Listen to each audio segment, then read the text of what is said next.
Good day, ladies and gentlemen, and welcome to the show on this Thursday, the 19th of August, 2021. Thank you for tuning in. Glad to have you guys here.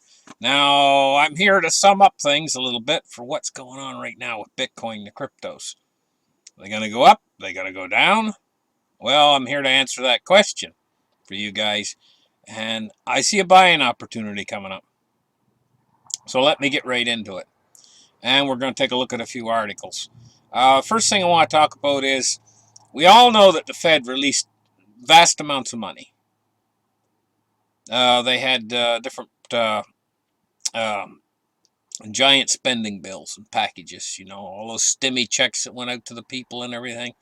And if you think that was a lot of money that they gave the people, it was nothing compared to the amount of money that they pumped into Wall Street and to their buddies. All that money hitting the scene is called liquidity. In the financial system, that money's called liquidity. And the Fed saw that the price of consumer inflation started to shoot to the moon, right? Well, that made them very nervous. They're scared of hyperinflation. And so what the Fed's in right now trying to do is they're trying to cut back. And they also opened up these repo facilities. They have reverse repo and regular repo operations, which are huge right now. That's been draining liquidity from the system. We got another thing that's draining the liquidity from the system is the fact that they haven't signed the new debt ceiling yet. And so they're spending money from the Treasury General account. Everything's getting tight really fast for money, and liquidity in the system's drying up right now. And, we saw a little bounce in Bitcoin and cryptos, yes. But I don't think it's going to last real long now because liquidity's drying up in the system. And for all the talk about a new financial system with Bitcoin and everything, Bitcoin, for the most part, right now, is still a speculative investment.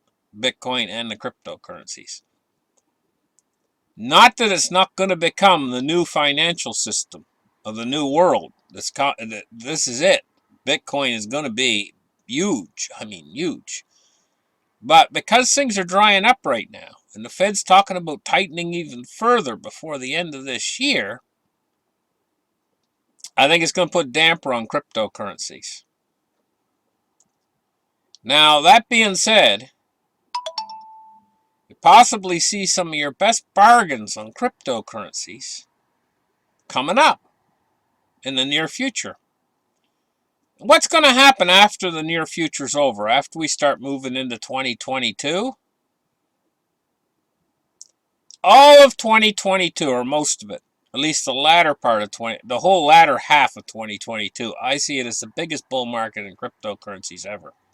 So what I'm kind of expecting is a period coming right up in the very near future where cryptocurrencies drop down to bargain prices. It might not even hold the line at 42,000. And then on the other side of that, the biggest massive bull market into cryptocurrencies ever that there's been yet in probably the latter half of 2022 as we move further closer to hyperinflation. We started to move into the acceleration phase of hyperinflation, which is the initial stage of hyperinflation. Now we're backing off of it. We're moving into something called disinflation. It's only going to last for a limited period of time until the Fed makes a sea change. So now I've done some talking and I've set the basis for you guys so you can understand where I think cryptocurrency is going in the next few months.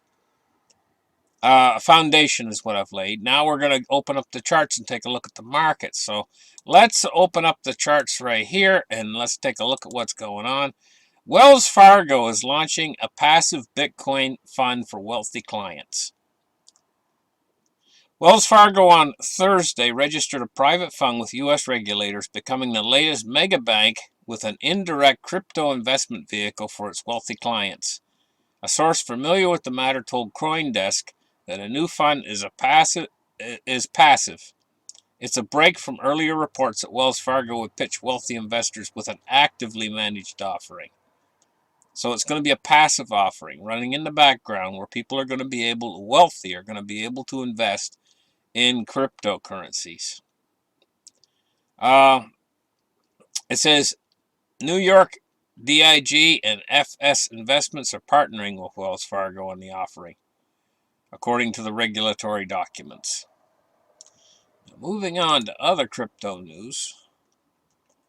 The ex-SEC chair sees crypto following the existing framework.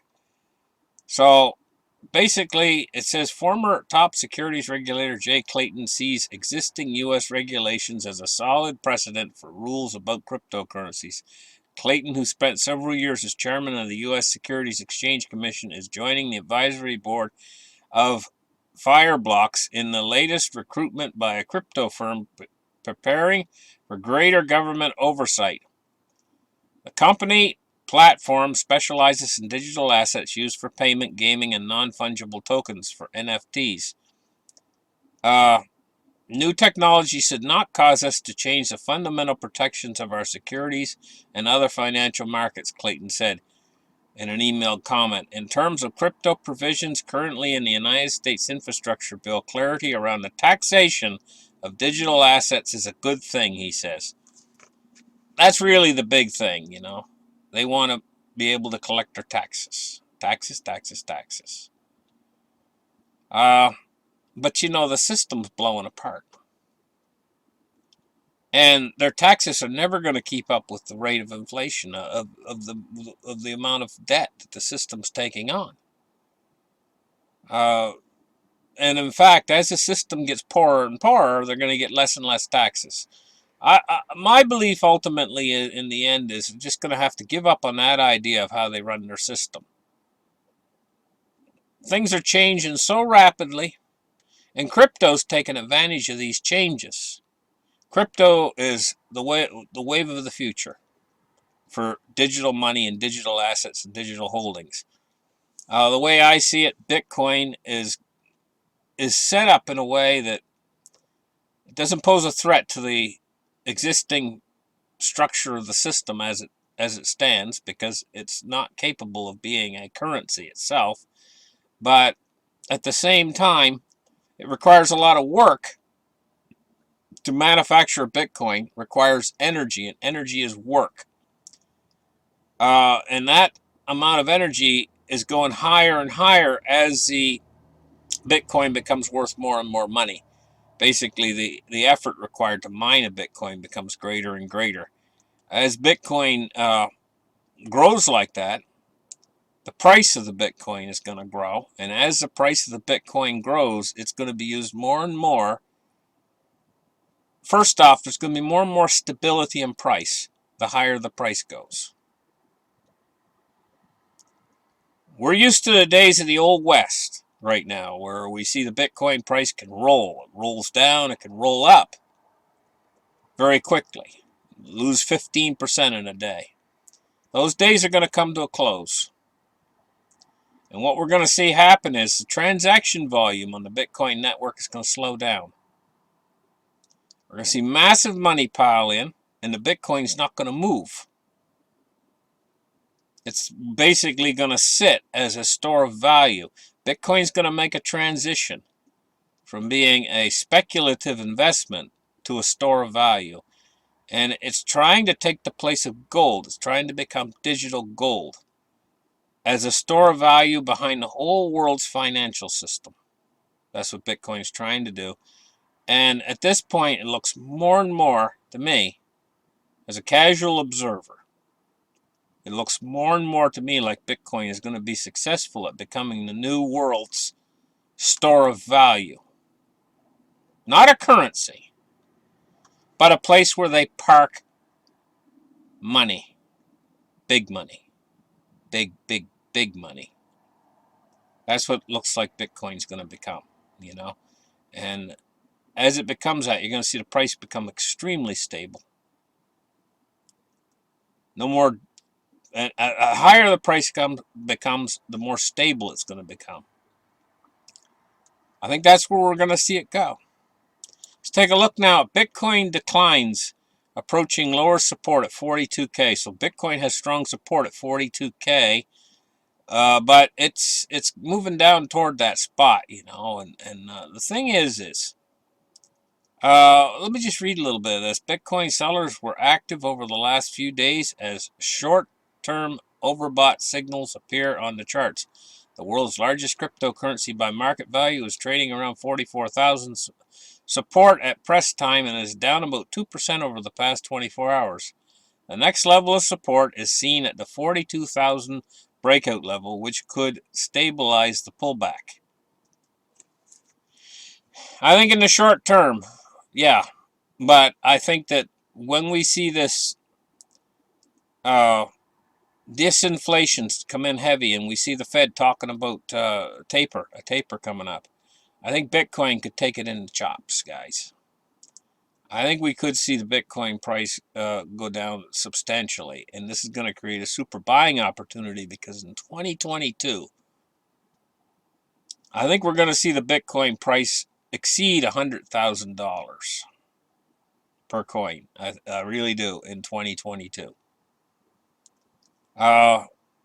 Maybe as high as 250,000 per coin. But it's not going to stop there.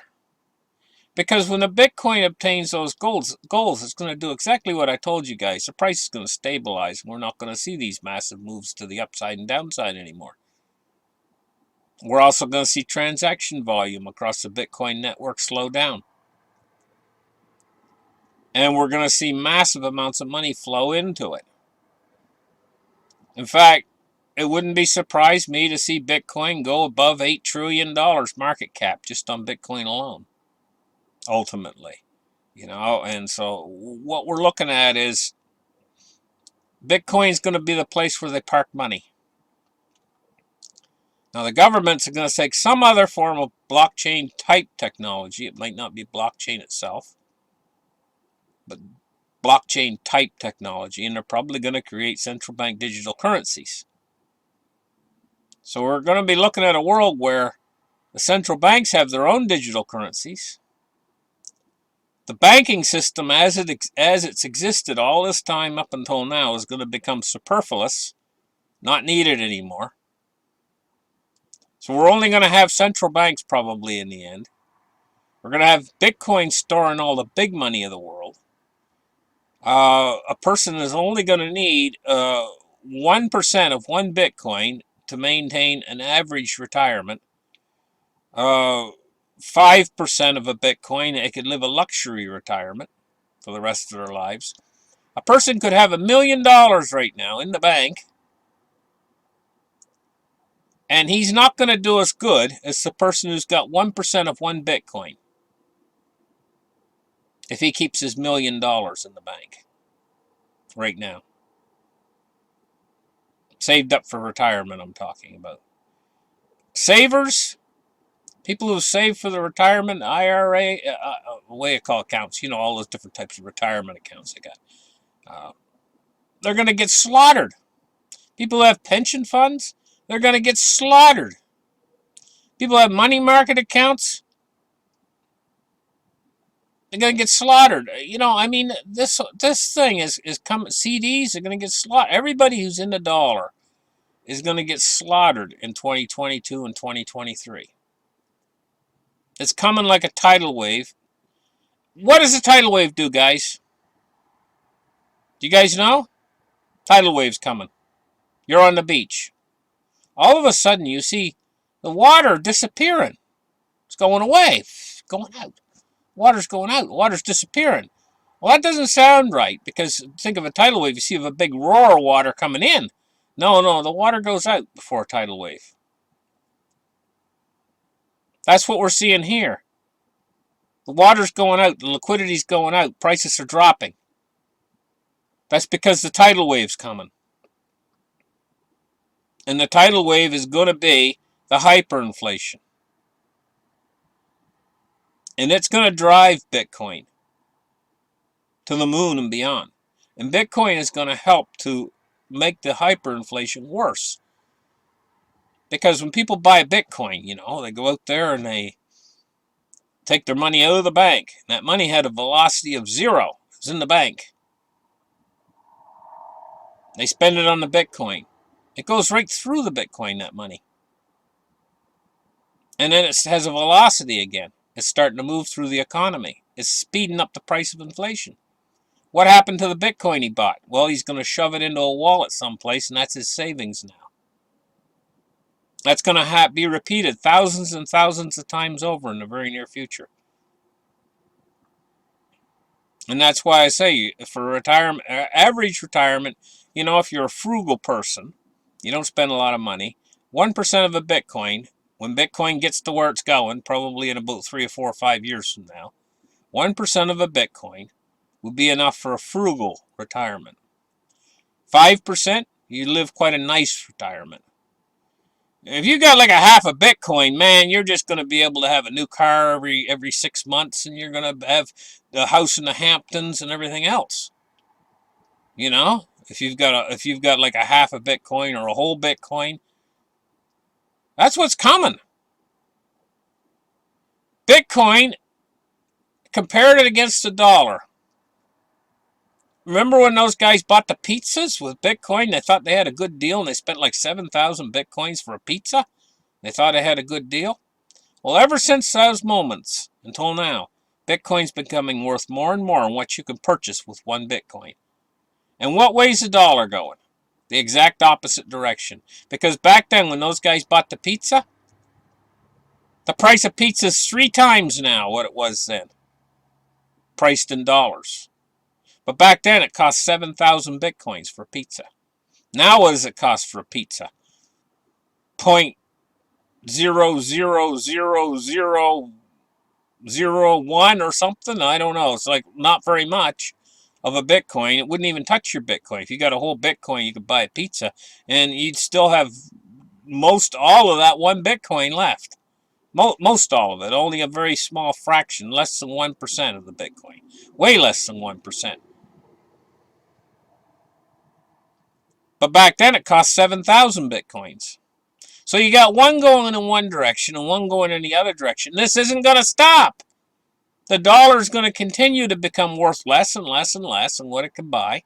And the Bitcoin is going to go up higher and higher and higher and higher. And the Bitcoin can be divided into all these tiny little fractions called Satoshis. This is just going to keep on going on and on and on and on until the Bitcoin has become absorbed all the value of everything in the world. That's what it wants to do. And so these central bank currencies that these guys come up with, what are they going to be worth? Well, they're just another form of the dollar. And they'll suffer the same fate. And so ultimately, in the end, you might be using your Bitcoin to buy central bank digital currency, and then use the central bank digital currency to buy whatever you want at Walmart or places like that. That's what we're going to see coming. Thank you guys for listening. Like and subscribe, and we'll catch you guys in the very next show. Bye-bye.